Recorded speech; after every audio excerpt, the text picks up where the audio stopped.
Hello, welcome to the 97 Boys podcast. This is our episode 0, just an introductory, so I can get to know me and my co-star Harvey. Give us a hello. Yo, yo, yo. Yo, yo, yo. Yeah, so this one's just for you guys to get to know us, and then we can give you a little bit of flavour, just a taste. Just a tiny, tiny taste. Dribble. Just so you know what the fuck we are on about. So, I'm Taki. I'm 23 years old, Northampton. I would say born, but I was actually born in Zimbabwe, but I've been here since 1 year old. So I'm practically born and bred. Saints to the day I die. Chelsea forever. That's who the fuck I is. Oh, go on then. Ditto. Minus the Zimbabwe part. Oh yeah. If you can't tell, Harvey's white. No, I was also born in Zimbabwe. Yeah. No, same, exactly the same. All the sport stuff the same. I was just born in London, and then I moved here when I was about 1 as well. Okay. Very, very similar. So that's who he is. So I'm a property investor. I am also a full-time boss man. Boss man. Basically, but yeah, that's who I is. I work at Northampton Saints Rugby Club for the moment. New career path as of the new year, as I will be PC Plod. So watch out. Career change, but yeah. Yeah. So he's coming to get you guys. So don't do any crimes. Well, don't get caught. That's the main thing, isn't it? Do what you want, just don't get caught. But yeah. So let's talk about the structure. What are we about? We are a combination of everything. Anything you want, you come here to get it. You don't go to another podcast. You stay here. If you want to talk about the news, that's what we're going to do. You want to talk about motivation, that's also what we're going to do. Yeah, that's where we're going. So, Harvey, how are you? I'm good, mate. I'm good. I think this episode's a good way for us to connect with people early on and show you guys what is to come. I think we're going to try and relate with you as much as possible and just talk about normal stuff rather than trying to go off on a tangent too much about things that are not that relatable. We're not out here doing the biggest things, not just yet anyway, but we're all hustling, we're all grinding, we've all got our little things on the side as well. But that's the important thing about us is we're just like everyone else, and what we say you're probably thinking, so we're just here to affirm that effectively. And we were just talking before we actually started, while we were setting up for a million bloody years, is the weirdness of actually coming to someone's house for the first time. It's always the bookiest experience that you go through, because you never quite know like what you're doing, how people do things, and what's acceptable. You just come in and sit in the corner like, yeah. Okay, I'm just gonna stay here. That's the weirdest thing about it. I remember going to like, well, if you don't know, I've got a girlfriend, and going to her house for the first time. You just sit there in the corner, you want to go to the toilet, you don't want to ask where it is, you're getting lost, you come back, it's left. Oh, okay, then we go down. Yeah, it's literally like you go in and you just want to be respectful, but at the same time you're like, oh god, I need to go to the toilet, or you're really uncomfortable and you're like, I don't know, you've got your shoes on, you want to take your shoes off, or you don't sit in the sofa, like, you come on the sofa, you sit on the sofa, you don't sit like you're like this. On the edge, and I don't know why, it feels more polite to sit on the edge and to have every goddamn pillow behind you. Yeah, as well. You sat in the most uncomfortable position, like, oh, and they're like, you're right, yeah, I'm fine. Yeah. Do you want anything to drink? Nah. You're like, they're the dry, so. Just literally trek through the Sahara, come in, you want to drink? Nah, not for me, mate. I am all good. But, yeah. It's funny, and you, when you go in and you kind of don't want to use your 4G up, you don't want to... You're on your last gig. Your phone's on like 7% battery as well, and you're thinking, oh... And the thing is, everyone's got an iPhone as well. Yeah. So it's just easier to ask. But then you still ask the same question, like they don't know what a charger is. Do you have an iPhone charger I can use, please? But the thing is, the best thing is when you get comfortable. Yeah, and then you can just sit there, legs Oh, up, legs up, feet out. Sometimes you just jump on the sofa just cause. come in, unplug their phone, put your phone on charge. Yeah. 1%. Ah, mate, I need that extra 1% for my 99. And then, I tell you, do you know what the best feeling is, right? Is like going to someone's house, and you've already been there once or twice, and you go in and you're like, I'm Big Daddy now. I run this. I've been in. I run before. this. And you got the Wi-Fi password. Mm-hmm. You know what I mean? And someone else comes in. They're Connects automatically. They're like, can I have the Wi-Fi password? Don't worry, mate. You don't need to ask the homeowner. You can ask me. I've been I in. share it. Go on, I share it. Yeah. It's the most rewarding feeling. Yeah. When you get that Wi-Fi, your furniture at that point. It's not your house, but to be able to go, I'll give you the Wi-Fi password. That power. People look at you like, he's a god. Who are you? Do you live here? How long have you been here? Yeah. Nah, mate. Don't even live here. No. Just come in, need the Here, Wi-Fi password. I'm here all the I'm time. out again. I'm here all the time. But yeah, the thing is, with lockdown, I feel like it's really reduced our mobility, like what's going on. I swear, since lockdown started, I've only been to 3 houses when you're allowed. I'm not getting caught by PC Smith over here. But yeah, I've only been to 1 or 2 houses. Nothing big, but this year's been an absolute crazy, Mad, isn't it? crazy ride. Everything's been shut down. Mhm. There's no Wi-Fi password sharing this year. No. This year I've stuck to one. In fact, I got a new one, and that's the only one I've got now. I ain't connected to no one and nothing. So, one password this year, that's it. That's the way it's going to stay. Is it? Not going to go anywhere. Not allowed. No, tier 2. Tier 2, baby. Can't do. No. I'm not in Plymouth. I'm no tier 1. I don't live in Cornwall. I'm not one of the good ones. We've got sports coming back. You work for the Saints, obviously, so... Sports back, lots of people back. It's a crazy time. I mean, it should have come back a long time ago. Yeah. Especially like what they were doing. You eat out to help out, but you can't watch your favourite club. Yeah. I think the way that I mean, they either should have brought out sports and near the beginning, open stadiums like that where you're outdoors, or not do it, but then also not do half the stuff they did. You know, don't let as many people in restaurants, pubs, bars. I mean, I'm more for getting on with life and sending everyone back, help the economy, etc. But you can't do like half of it and not the other half. And yeah. Either they should have done it all, or should have not let anyone do it. Because I think people would have been understanding if they didn't let anyone do. You can't do any of that still. You'd be like, okay, fairs, because that's what it is. But letting you do half and not the other. So finally they're letting us back. Still, the numbers are crazy low, like 2,000 people, but in a massive stadium that can hold way more, like nearly 10 times that amount. And it's not enough for them to survive, isn't it? It's not profitable no, at all. No. But it helps, and that's what it is. Short term. Buffer. It's short term. Because I know, like the government, they're thinking of helping out. Well, I think they are now actually helping out the lower clubs in like Championship. Yeah. So just to give them a buffer, but like even the big clubs are losing it. Yeah, I saw a breakdown of like all the price, like all the kind of all the money that's going into each sport across the country, like football, rugby, union, rugby league, basketball, like golf, all sorts, every sport. Football had the most, then rugby and stuff, and it just and then within that it gave the breakdown of like Prem clubs get most money, and then the breakdown of each kind of down to grassroots, which is probably where it struggles the most. And everywhere's getting a bit of money, but again, that's short term. At least it makes it look like the government's doing something. That's the trick of the trade, is to keep as much people happy as possible. And that's why they broke the lockdown for Christmas. That's low key. That's what I feel, because like I think it was a week before, it was like 500 deaths a day.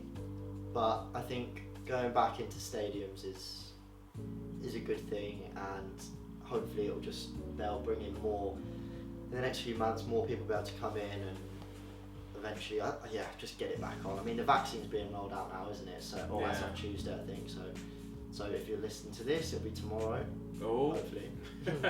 Well, if you're over 55 and in the care home. Yeah. I mean, those are the other extra conditions, but it is coming out soon. It's like the PS5. It's hard to get. Yeah. More Just chance of lining up in Argos, just like more got COVID chance of getting a COVID vaccination on a PS5. But low key with the stadiums coming back, I feel like everyone is thinking, if you're gonna open up a stadium, you might as well open up a club. I know low key that I just one night. That's all I want. What night? Just tell me Saturday 23rd or whatever. We're gonna open up clubs one night. Have a great time, fellas. You'd see the COVID in the air just floating. Yeah. It comes back out after 10. Just Yeah. like, oh, more people.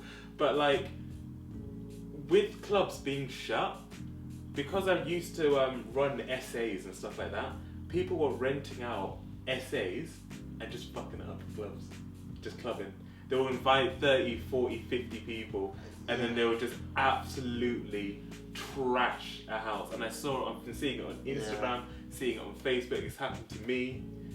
What was it? Twice it happened to me. I had to call the cops and kick people out. It's a mad story, but I think if you think about it, like if we were to go to London or any city and we go on a night out, why would you not hire a place? Do you know what I mean? It makes sense. I know. But we're not going to do that. It's just because you're just on the other end of it, you see. Exactly. So like when you're the one that has to clean it up, you're the one that has to. Whole new level of respect. Isn't it? Yeah, and because the owner isn't there, people don't actually care. But it's one of those. If you're listening, please don't rent an essay and have a party. Keep it in the park. Keep it in your back garden, or just wait till the government actually allows it. We're all wanting to do it, but it's important that we remain responsible for everyone, isn't it?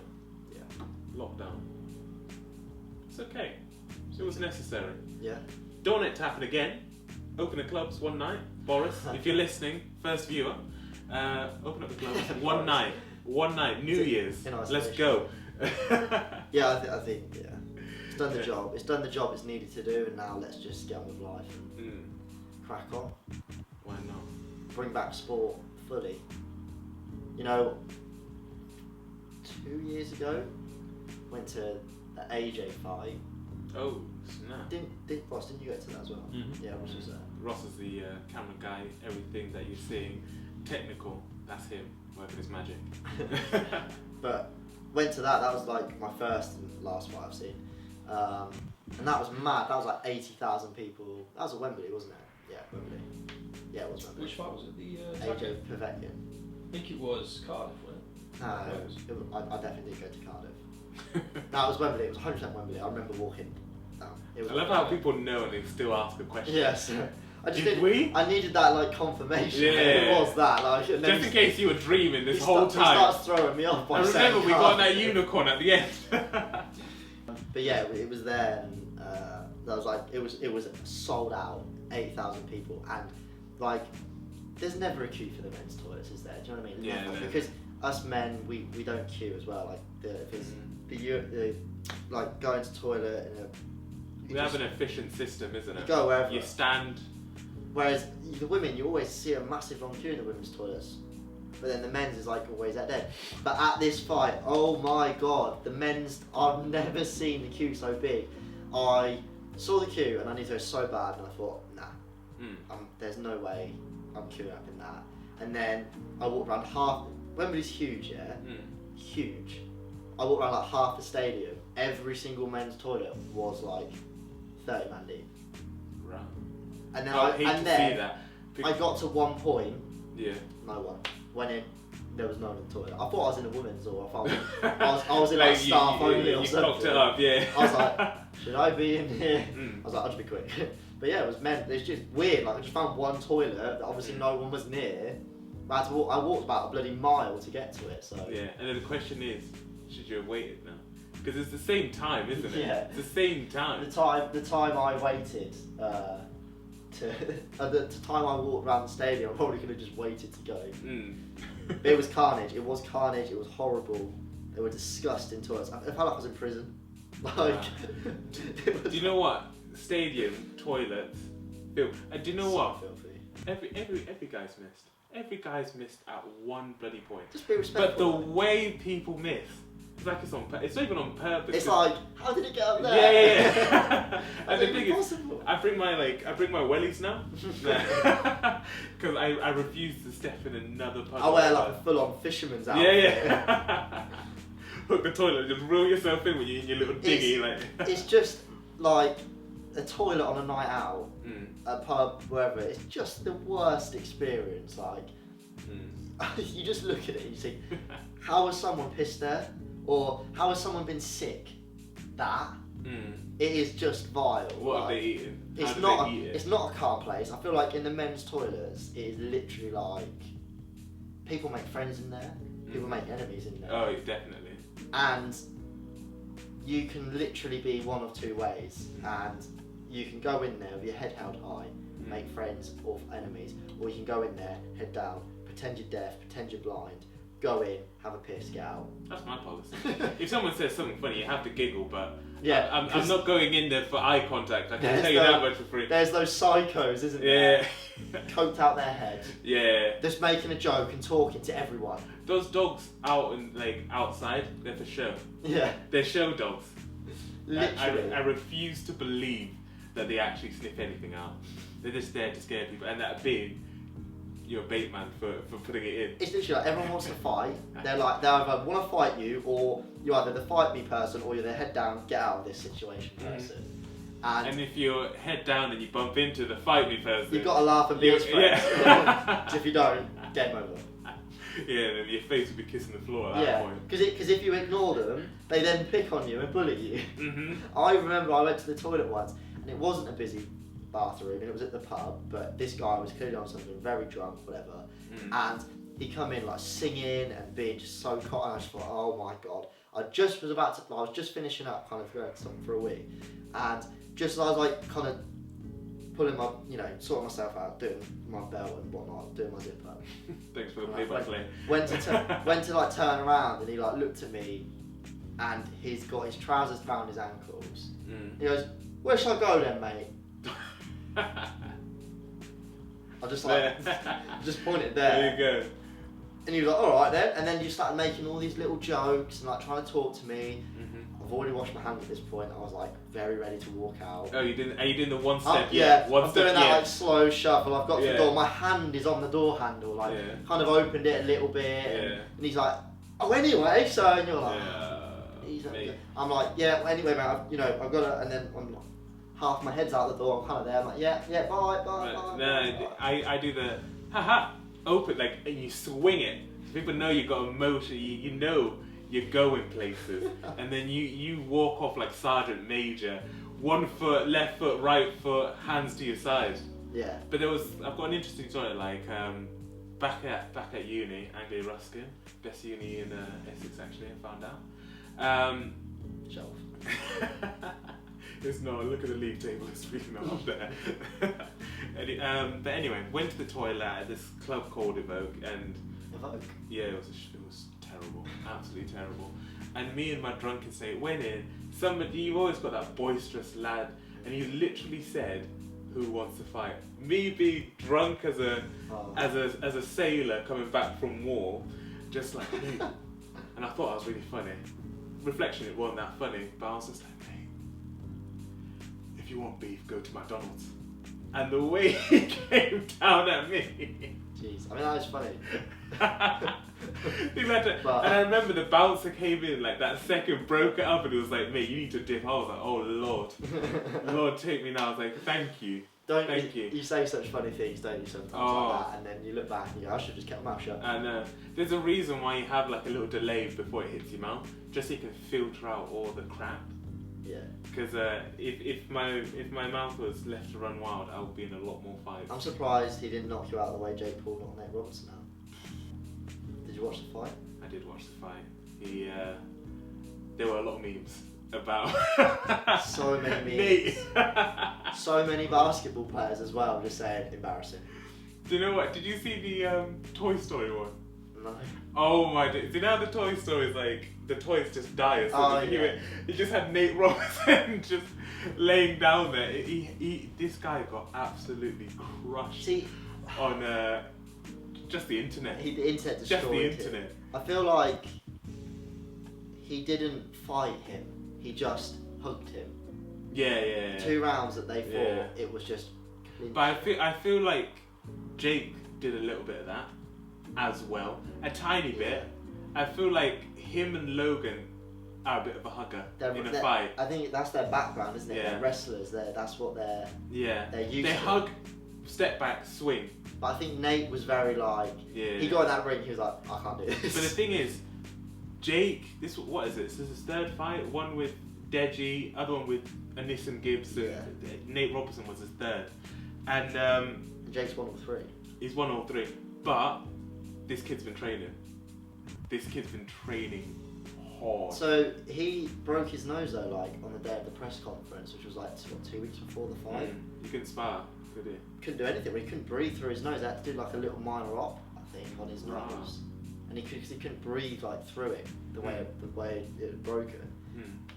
And I guess like a pro fighter, if that happened to a pro fighter, would they not just pull out? They would pull out. They would pull out. I mean, he just doesn't care, does he? Like, and they're not in that same I don't think he's in that same category. Nah. So I think for him, it's just like whatever. I actually listened to like the press conference after, and they were saying like his next fight has to go the distance now. Yeah. Because he's picking people that easy. Yeah. They're not fighters. They're people like. He's not fresh, for a fighter. Fresh. Deji never swung in his life. Deji was it's the most decent one he's had. Yeah, I was about to say he's never had a fight in his life, but probably was the stockiest and kind of like just stood there. I didn't watch Anderson Gibb fight, but I know Gibb's pretty built and more athletic than probably. Gibbs just had energy. I feel like he just swung with energy. And then Nate Robinson was probably the most shredded. Yeah, and that's what I learned. Good. It don't mean nothing. It don't mean nothing if you can't swing it. In his training camp, he never sparred. Yeah. Didn't do 1 minute of sparring. Like, how can you go into a fight without sparring at all? Your body's not conditioned. Preparation is key. Your body is not conditioned at all, and you get punched once. I'm surprised he didn't cry. Well, we've got knocked down twice, didn't he? He got knocked out. He dropped like with one leg in the air. That's how you know. Like when you go stiff, like you know those goats on the internet. Yeah. He's got one leg out like a. I don't even know what leg goes out like that. But this kid, like a board. He had gone, and I think Jake. You're right. Jake needs to fight someone next. That's KSI. It's gonna be KSI, but KSI he needs to like get rid of the swinging action. Yeah, because KSI thinks he's sick. Yeah. But actually, I think he's just quite lucky. I think he was lucky with the last Logan Paul fight because I don't feel like Logan boxed that well. Yeah. Regardless whether who's the better boxer, I just don't think Logan was there on the day, and it just didn't land anything. Whereas KSI just came out swinging like a madman. Yeah. Mad. He is so lucky. If he had a fight against a good boxer, KSI would have been on the floor. Yeah. Like, his swing's so crazy. Like, all it would have taken is someone to just dip and counter. Yeah. And connected, because Logan was doing that, just didn't connect. Yeah. And Logan started doing the same thing. And then it was just a slugfest. I think their first fight was better. Yeah. Yeah. I think KSI, he definitely learned from the first one. Yeah. If Logan Paul from the first fight and KSI from the second fight went they would out have gone again, mad. that would have been a much better fight. In the first fight, Logan came out mad, didn't he? First 2 or 3 rounds, he was not stopping. By round 6, he couldn't breathe. Yeah. And then you could see in the second fight, he was like, I'm pacing myself. I know this is going to go round 6, so I'm going to... Yeah. So, yeah, I think we haven't seen enough of Jake, but I know he's been training since... Well, and Jake always goes for that knockout though, doesn't he? I think he's stronger. I know he's smaller than Logan, but I think he probably is just as powerful. I think even more now. And he has that boxing. But then he could fight Ryan Garcia because they've got beef, I think. And he's been training with him for ages, but I think they've now got beef. But Ryan Garcia's done like 25 plus fights, I think. Like 23 knockouts. Right. So like he would probably... That's what I mean, like he's no... But then I never know if like the beef is like legit or if it's just... It's always show. Because like as soon as... I don't know if it's sportsmanship, but like as soon as the fight's over, everyone's like, you did well actually, mate. Like, well, I was surprised that with the Nate Robinson one that wasn't like... You know, like on Instagram and stuff they made posts, but they didn't... Jake went straight in, called out McGregor, called out KSI. McGregor? he called To out. be fair, McGregor, he's I- a great fighter, but he ain't a boxer. No, that's what I mean. definitely I think not if a Jake boxer. fought Conor McGregor, maybe, like, I don't know, like, I don't see it being a whitewash by McGregor. I can see it going the distance, or maybe even Jake clipping it. I don't think Jake has that discipline. Like, Logan didn't have the discipline in the KSI fight, got docked a point. I don't know if Jake does And as that's well. the reason he lost, wasn't it? I think Jake was getting pissed in that fight against Nate because Nate kept grappling him as well. I could kind of see a leg sweep coming on live. Yeah. His coach, Vidal Vidal, Riley. yeah, like seeing his fights, he knows what the hell he's doing. Yeah, because that's his life. Most of these people have done it since they're like 4 or 5 years old. Yeah, like everything he does, like, okay, if that muscle twitches, he's going left, he's going right, he's spinning around, twist. Even, what was it, Jake was the undercard for the Tyson fight. Yeah. Tyson, the way he like, the way he pivots, right, is like, swing, miss, okay, pivot straight at you again. It's like the swing turns him straight into the next swing. Do you get what I mean? It's because they're like calculated, aren't they? It's like move sets. It's just like, it's like playing chess. They just know what they've got to do in the next 5 moves. They know. Yeah, it's a crazy sport. Talking of crazy sports, the Grand Prix at the weekend just got. So, listening on Monday, not yesterday, the week before, there was a huge crash. Romain Grosjean, at the very start of the race, I think it was like turn 3. So Formula 1 cars are built like pure protection.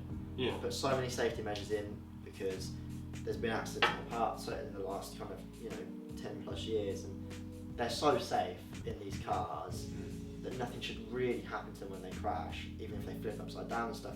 They're in a very safe bubble. But happened at the weekend, turn 3, one of the drivers just cut across to avoid all these other drivers and ended up crashing into the barrier sideways, which hit his fuel tank and is that the explosion? Literally exploded. Yes, yeah. I saw that on Instagram, and he pulled him out of a, like, the way he came out of that fight, it was like a phoenix. So It was horrendous. Ross put a video in of the crash here. So there's that crash when he came out. So he literally had seconds, to get out of that. Otherwise, he would have been dead probably. His car split in half. The car, and when the race starts, there's a safety medical car that starts with them, that does the first lap with them, and obviously he was right at the back, so the safety car pulled up right behind within 10 seconds pretty much of the crash. They got a fire extinguisher out and they ran straight over, and he managed to unbuckle himself and get out, and the safety guy ran to the car, massive flames going on, and helped pull him out. And if he didn't get to him in that time, could have been dead. And if he didn't get himself out, could have been dead. Yeah. And he walked away. You know what I mean? He's not unconscious. He just walked away. And all he got was some like 2nd-degree burns, I think, on his hands and his ankles. Because that's the only thing that's really exposed. Because of the racing suit where the gloves move that, there's like a bit of a gap. It's streamlined, isn't it? You And want same drag. Same on his feet.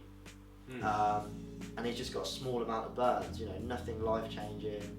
Do you know what? If they had the right shot, he would have looked like a superhero. Do you know when they walk past, and then behind them there's like a huge explosion, like a Power Ranger? Yeah, it's just mad though. Like, you kind of watch it, and you never, there's crashes week in, week out, but nothing crazy. It's kind of nothing exciting. It's just like a little spin off, and they might lose a part of the wing or something, but that's it. But this crash was.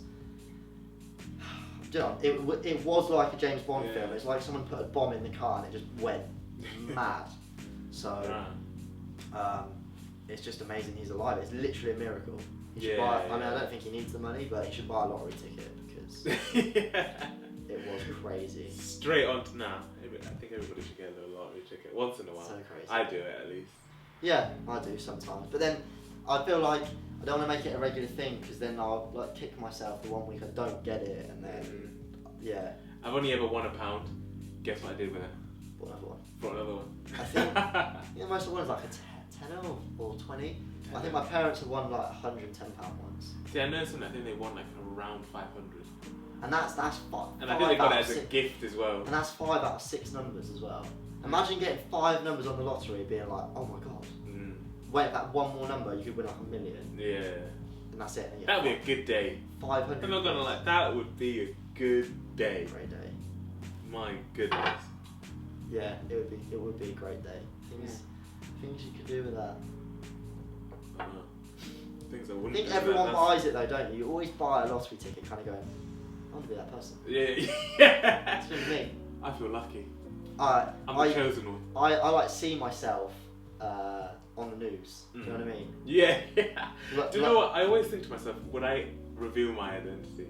Or would I be the guy that comes with a mouse? Yeah. You already know. Dead You've had mouse. those thoughts, haven't you?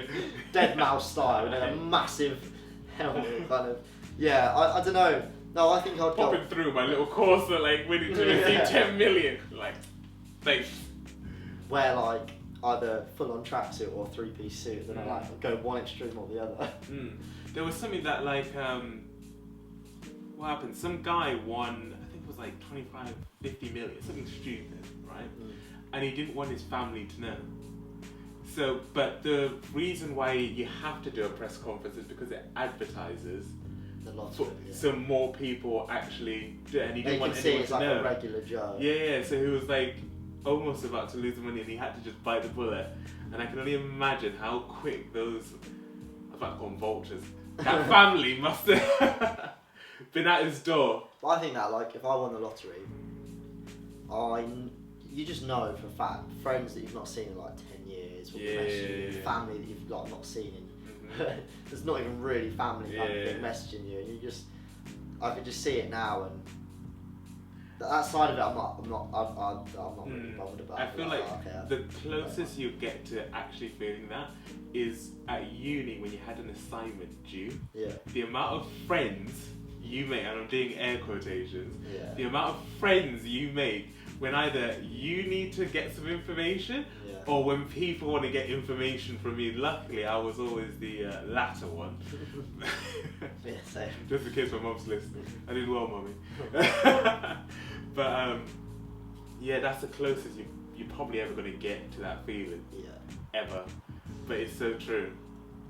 And the amount of friends you make with this tune. Oh, so glad I don't have that fear no more. It's when you got something people want and then everyone comes to you. Yeah. That's what it's like when I work. People come.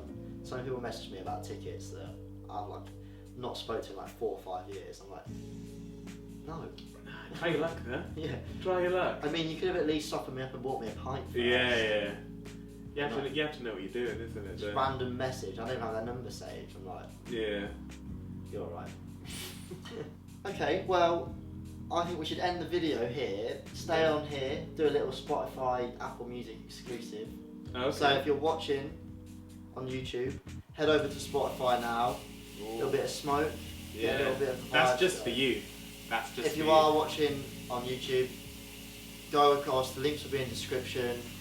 Get a bit of an exclusive. But yeah, thanks for watching, and Thank you. hope you've enjoyed the first little pilot episode, and we'll Remember, see subscribe. you next week. Yeah, Leave a subscribe, like, comment, give us feedback. It'd be great to hear from you. Peace. Bye.